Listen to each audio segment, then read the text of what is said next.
Karena memang ketika kita mulai fokus, itu banyak sekali tantangan. Ketika kita mulai bergerak, ketika kita mulai mengambil langkah konkret untuk sebuah kehidupan yang dekat sama Allah, itu banyak sekali ujian dan cobaannya.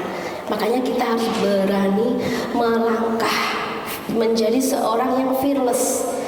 Ya, manusiawi kita takut. Aku takut nikah. Aku takut punya anak. Aku takut menjadi orang dewasa. Ya kan? Dulu kan kita cuman taunya nonton, jajan, makan gitu kan. Kalau menjadi dewasa itu udah beda lagi. Udah mikirin finansial, udah mikirin bla bla bla bla. Aku takut. Yes, itu normal banget, nggak apa-apa. Ya, tapi kita memang harus belajar untuk bergerak dengan iman. Karena iman ini yang akan sedikit demi sedikit mengobati ketakutan kita. Kamu takut nikah, kenapa say? Ya Allah Umi, aku dengar berita bla bla bla bla bla. Gimana nggak takut? Berhak dong aku takut. Yes, boleh. Mau takut sampai kapan say? Gak tahu Mi. Oke, gak apa-apa. Aku nggak maksain kamu gitu untuk membuang langsung rasa takutnya. Tapi pelan-pelan kalau kamu minta tolong sama Allah, Allah yang akan membantu menghadapi rasa takutmu. Umi, jelas-jelas di sana ada jurang. Yes. Tapi kalau kamu tidak melangkah, kamu tidak bergerak, kamu tidak take a risk, mengambil sebuah resiko, kamu stay here selama-lamanya. Kamu nggak memperoleh pencapaian apapun, dan bahkan kamu hanya akan hidup bersama rasa takutmu saja. Oke, sampai kapan kamu berjodoh dengan rasa takut? Jangan ya. Kita insya Allah akan berjodoh dengan keberanian. Kita akan berjodoh dengan keberuntungan. Kita akan berjodoh dengan happiness. Kita akan berjodoh dengan fadlullah, rahmatullah. Kok banyak nih? Ini bukan nama orang saya. Fadlullah ini bukan nama orang. Karunia Allah maksudnya ya. Umi kok berjodohnya banyak banget ya. Berjodoh dengan fadlullah, rahmatullah, ni'matullah. Apalagi ya. Oke, insya Allah ketika kamu berani melangkah ke depan bersama iman, maka Allah yang akan memberikan jaminan dan akan menyelesaikan masalah-masalah yang kamu takutin. Gitu. Jadi ini bedanya ketika kamu menjadi hambanya Allah dengan ya kamu bekerja sendiri, berusaha sendiri. Aku tuh udah mikir, aku tuh udah berusaha, aku tuh udah banting tulang bla bla bla. Kamu sendirian say, gak akan kuat, gak akan lama pertahanan kamu. Kamu butuh pendampingan dari Allah, kamu butuh support dari Allah, kamu butuh, bahkan kita butuh intervensi dari Allah. Allah, aku angkat tangan. Udah gak usah mikir lagi, dan gak mau mikir, dan gak perlu dipikir, dan aku angkat tangan.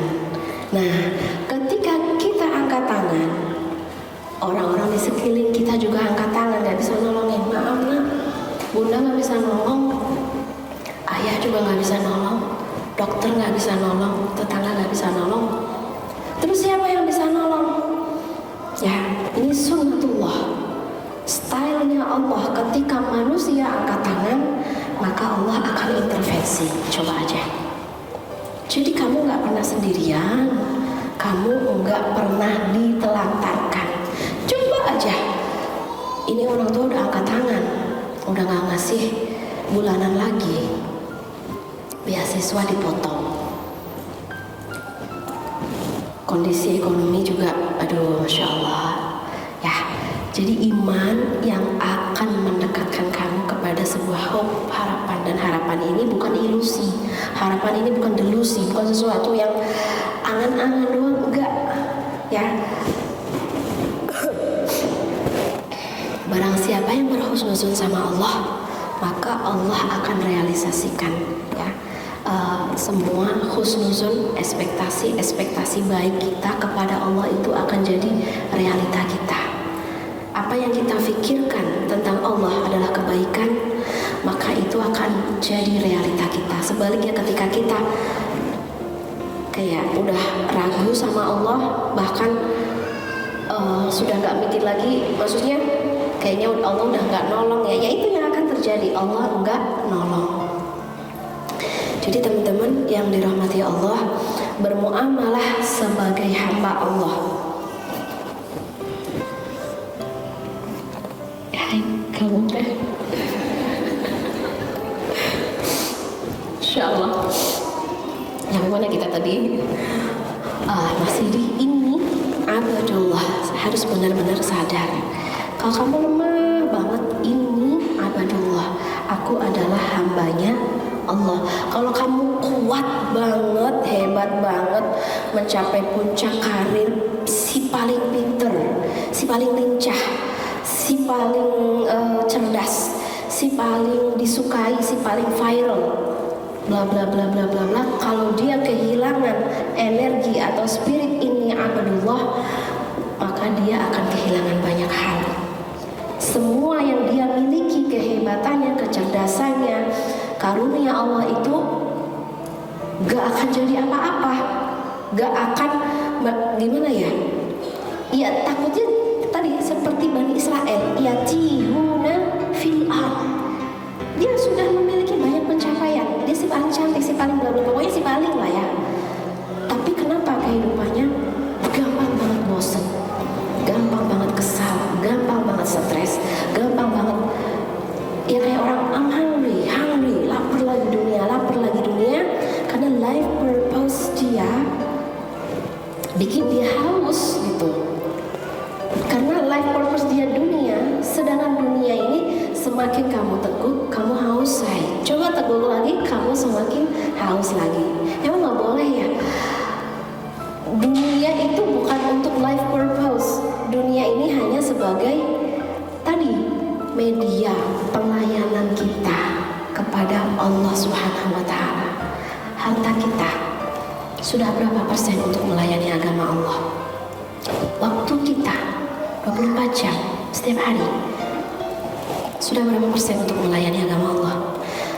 Ya, dan jenis pelayanannya ini nggak harus di masjid, nggak harus di masjid-masjid ya.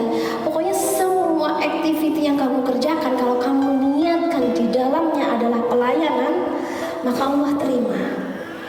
Meskipun kamu misalnya seorang dokter ya, yang jarang banget bisa mengunjungi masjid, kunjungannya selalu dari klinik ke klinik, dari rumah sakit ke rumah sakit, tapi kalau dia life purpose-nya adalah melayani agama Allah, Allah terima dan dia akan menjadi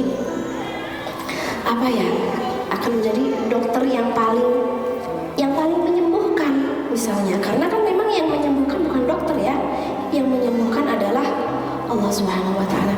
Jadi kalau misalnya kamu punya activity dari pagi sampai pagi gitu lagi, dari pagi sampai pagi lagi, Umi aku bosan dengan activity aku, untuk asal gak ada nilainya, gak ada nilai, gak ada value karena kamu belum mengintegrate, kamu belum align, belum sejajar, belum menyerahkan tujuan kehidupan kamu kepada Allah Subhanahu wa Ta'ala. Tapi kalau kamu sudah, dimanapun kamu berada dengan kapasitas dan activity apapun, maka insya Allah. Jadi teman-teman yang dirahmati Allah, life purpose dengan reminder ini abadullah.